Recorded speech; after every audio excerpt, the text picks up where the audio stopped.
This week at Bungie, February 11th, 2021, Season of the Chosen began.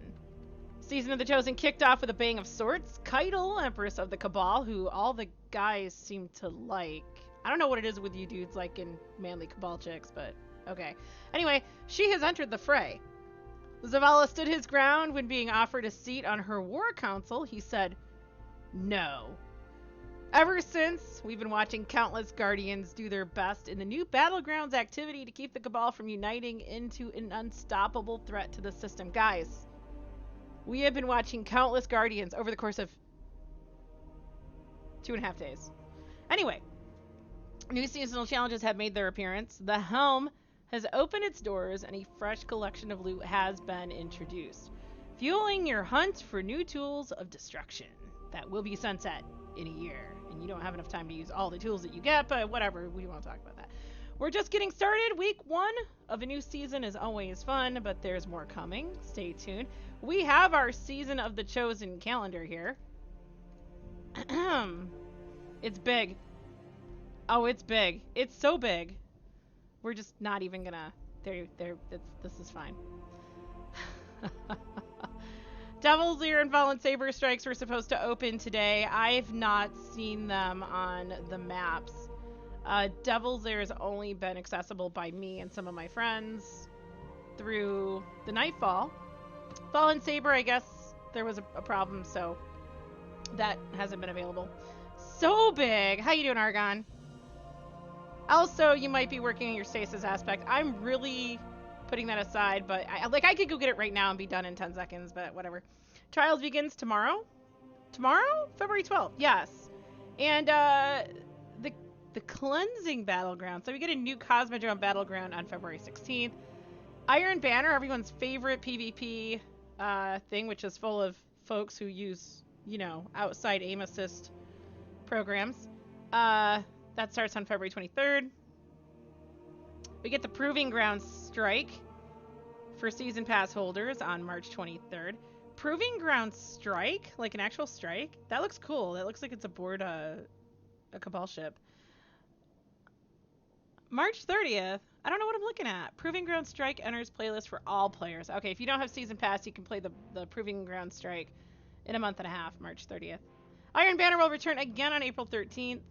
And then we have Guardian games with terrible armor, just like last year, starting April 20th and ending May 9th.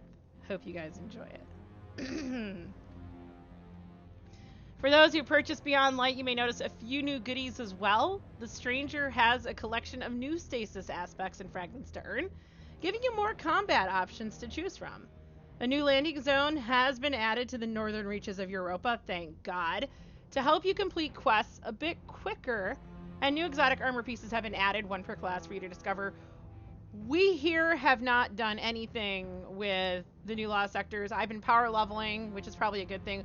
I might venture into those on Monday. We'll see. We'll figure out some good builds and do some different things. I've been having a lot of fun, though. The new activities don't require you to have any light level at all, so I've been using old weapons and having fun with doing that. Memory lane, guys. That's what I like.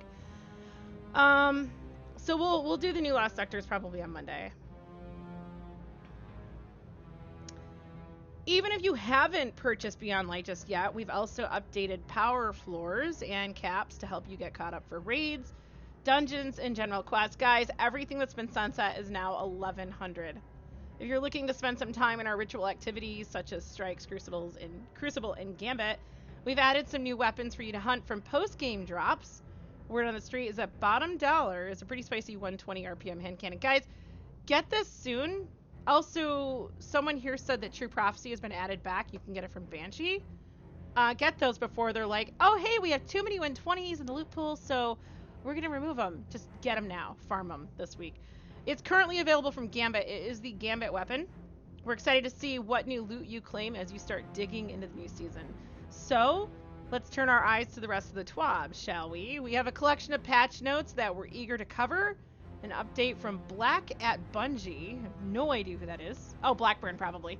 And a player support report walking us through known issues from Season of the Chosen. I hope TYE Retro Transmat comes back. I have no idea what that is. They look like Power Rangers. the Guardian games are. I mean, they could. Why is the Warlock yellow? Why? Well, I mean, the Warlock is always yellow. Let's get over it. All right. Be heard. You can get your emblem, I'm sure. Uplifting voices, blah blah blah. Support initiatives, Black Lives Matter, charities. We've been glossing over their charities a lot lately. Oh, you can get the collectible pin in the store. Give them more money. Blah, blah, blah. Patch note. Stragglers. Truth be told, it can sometimes be difficult coordinating with multiple teams to ensure every bug fix, minor tweak, or major feature is covered in a patch notes document.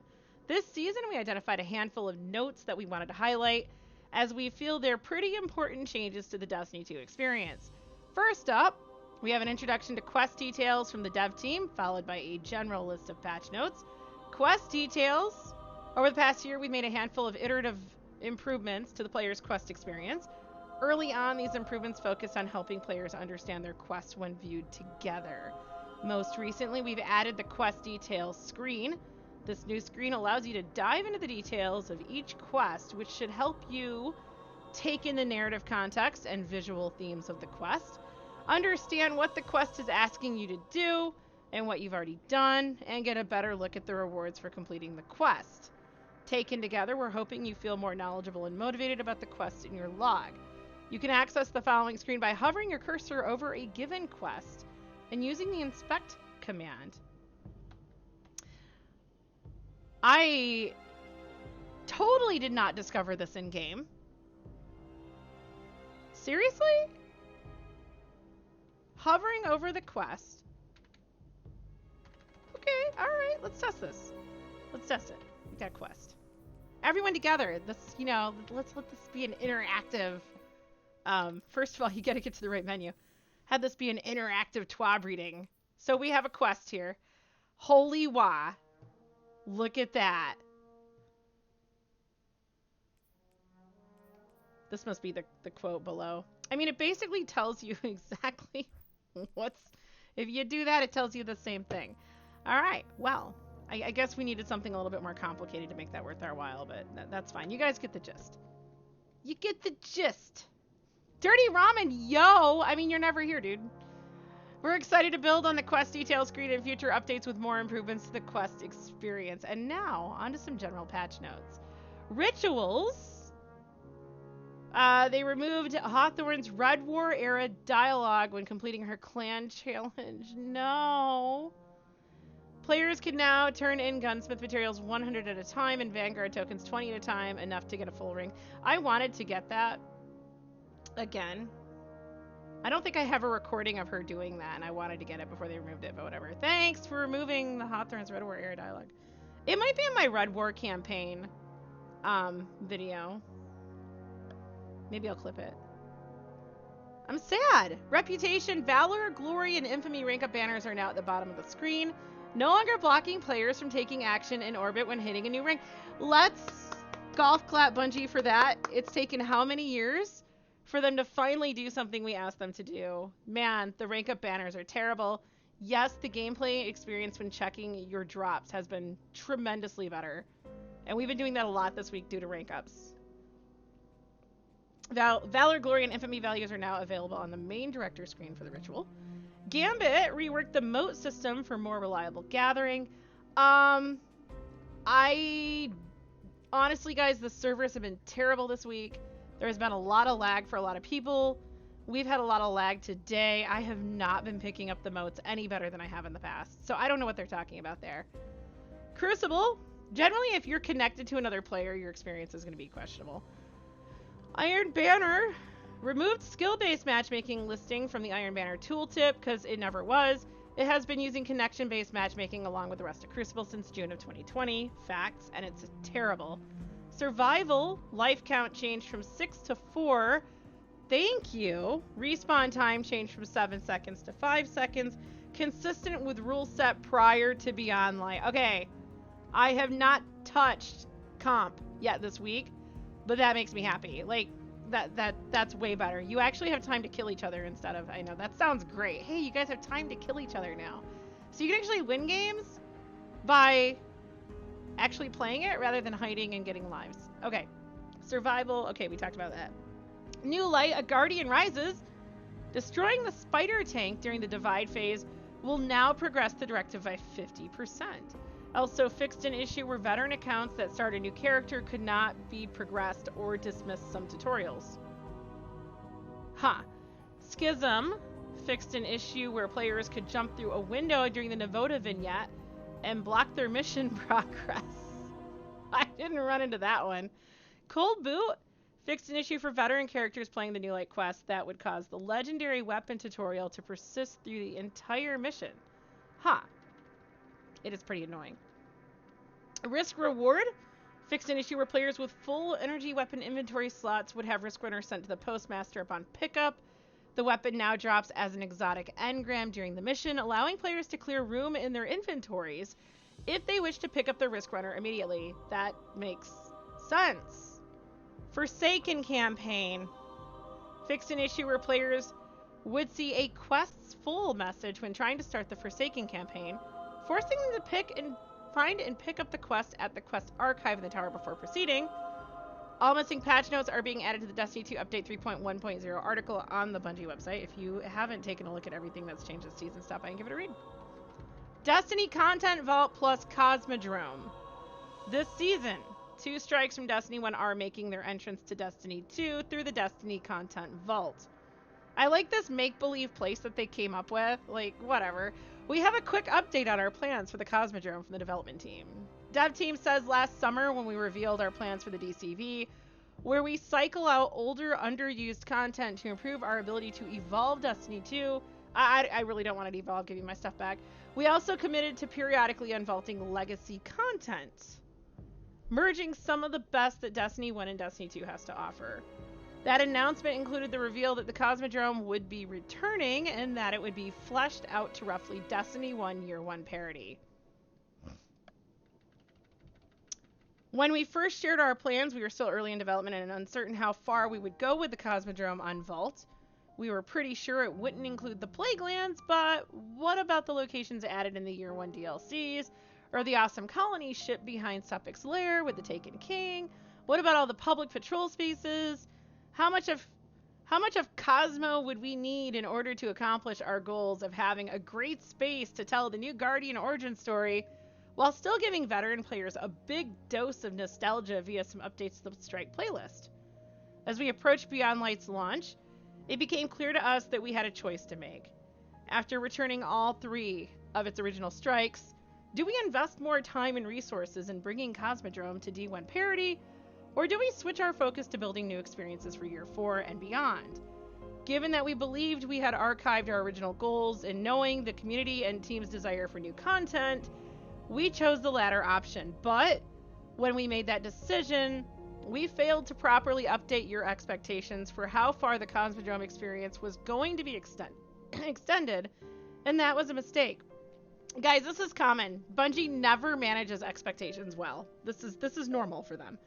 So to clear things up, with the Devil's Lair and Fallen Saber Strikes returning, we don't have any active plans to add more to the Cosmodrome than what is there. We will be focusing on new updates overall. We will continue to use the Destiny Content Vault to drive variety in the live game in the future. The Cosmodrome was our first big push, and later this year the Vault of Glass will return. We'll share more later this year. Chosen Ones, we never want to jinx a new season by saying things are looking good, so let's avoid that. Earlier this week, we issued a hot fix to address some crashing issues on Steam. We had a patch last night, guys. And we have a handful of new issues being tracked with Season of the Chosen content. Destiny player support has a full write-up on known issues, workarounds, and fresh investigations below. This is their report, Update 3.0.1. Next Thursday, February 18th, so in a week, Hotfix 3.0.1 will be released. Here's a timeline of events, blah, blah, blah. It's your typical timeline. It happens every time there's a patch, guys. Game will go live at noon Eastern. We'll be down for 15 minutes starting 11:45. Y'all know this. Valor, some issues that will be resolved with the hotfix A complete list will be shared when the update goes live. Salvager Salvo can now be reclaimed from collections. Sounds like it's a static roll, so that makes sense. Vendor tooltips will no longer say they require trials tokens to rank up reputation. The Whisper of Chain Stasis Fragment will now properly grant damage resistance when standing near frozen enemies. Swapping between Challenger medallions or Cabal runes on the hammer approving will now refund currencies used. Steam launch issues. We are currently investigating reports of players being unable to launch Destiny 2 from Steam, and will provide more information as it becomes available. Players who are affected by this issue should report to the help forum. I don't know if this is a solution. I don't know if it helps if you can just launch it, like create a shortcut to Destiny directly from your desktop and try it from that. I know Glitch does that. I don't know if it's a workaround. Maybe. Beyond Light and Season Pass clarification. Players should be aware that the Beyond Light Plus Season Bundle and the Destiny 2 Legendary Edition include a single Season Pass that would be applied to their account upon purchase. These bundles do not include more than one Season Pass, so if you buy it now, you get this Season's Pass. I'm sure you don't get to like use it later. Known issues. While we continue investigating various known issues, here's a list of the latest issues that were reported to us in our help forum. Cabal Gold is not dropping from raid or dungeon completions. Socketing the hammer approving prior to receiving a quest step to do so will not complete the step. Players will need to resocket the hammer to progress. Barrier Colossus champions in the Battleground. Behemoth may walk out of their barrier shields. I haven't seen that yet. Ascendant Shards. We've been killing them really fast, though. Ascendant Shards from Crucible and Gambit rank rewards cannot be acquired with a full consumables inventory, even if there is room in the Ascendant Shard stack. So, if I understand that correctly, I'm getting congested here. So if I understand that correctly, that must mean that, like, if this little spot here is full, that means full consumables. So then delete something. I don't know. May work. Try it. Try it at home, folks. Try it at home. Get back with me. Let me know. The back half of the Bump and Run Sparrow is missing. Wait. Someone find out what season that's from. I want to test that. Warlock Lucid Knight Universal Armor ornaments disappear from the Appearance tab of armor when unequipped. Dunemarchers Linear Actuators perk no longer activates. Okay. Multiple armor mods including hand cannon targeting are missing from player inventories. Yes, they are.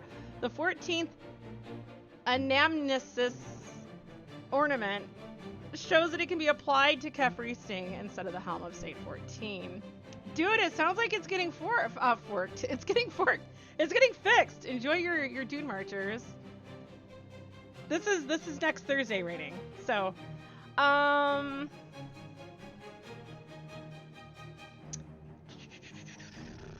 Mantle of Remembrance ornament shows that it can be applied to Eon Swift, but it's actually for Shinobu's Vow. Step 2 of the Decrypting Darkness quest will not grant a free Umbral engram when being completed on a second character. I didn't have a problem on my Hunter, guys, but like I had to rank up the thing to get another Umbral engram for my Titan today, and we couldn't. Yeah, it took us a minute to figure out what was going on. So if you can't grab an engram, just go play and get one and come back. This is intentional, and players will need to play activities to find another Umbral. Look at Diber came up with a solution that Bungie came up with. Look at that. Maybe they should have included that in the quest step. We are investigating an increase in Anteater error codes. I was beavered. I get beavered every season. The Vanguard 8 bounty challenge sometimes does not award Bright Dust on completion. I did not realize that Bright Dust was a reward for doing 8 bounties a week. Alright. Caduceus ornament shows that it can be applied to Eon's Soul, but it's actually for a fitting aspect. Eyes of Tomorrow is doing less damage than intended. For a full list of emergent issues, blah, blah, blah. Bringing Knife to Movie of the Week. We can't show these. Keitel and Crow, Artist of the Week. Oh, there you go, guys. Y'all like her. She's your chickie poo this season. I don't understand it, but okay.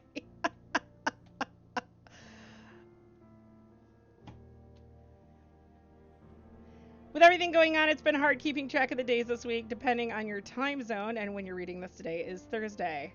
I could have used that information earlier today, like no crap. Which means tomorrow is Friday, I think. I feel like he's been hanging out with me. The team is pretty excited for you to get your hands on some Trials gear this weekend. New armor, new weapons, a returning favorite, and even some perks to keep an eye out for. I do need a Trials team, guys. We don't have to win, but I want to earn my gear, at least with, my weekly gear, because we have new armor sets, so I'd like to go in and at least get that bounty done. Even if you can't reach the lighthouse, you can start collecting some new gear from wins 3, 5, and 7. Don't forget, we also have a weekly bounty that grants a 3-win reward upon completion. I'd also like to get a PC team together on Saturday at noon for a raid. It can be the new raid, it can be Last Wish, it could be probably not Garden. But yeah, if you're interested in raiding, show up to YouTube at noon, 11:30 Eastern on Saturday. And then Saturday night we'll probably return to Twitch for a late night stream to do a Valentine's party, 6 or 7 p.m. maybe. Everyone's going to be ordering out, and we'll do some community games and have some fun. Maybe we'll have a drunk stream, I don't know. Alright guys, that is the TWAB.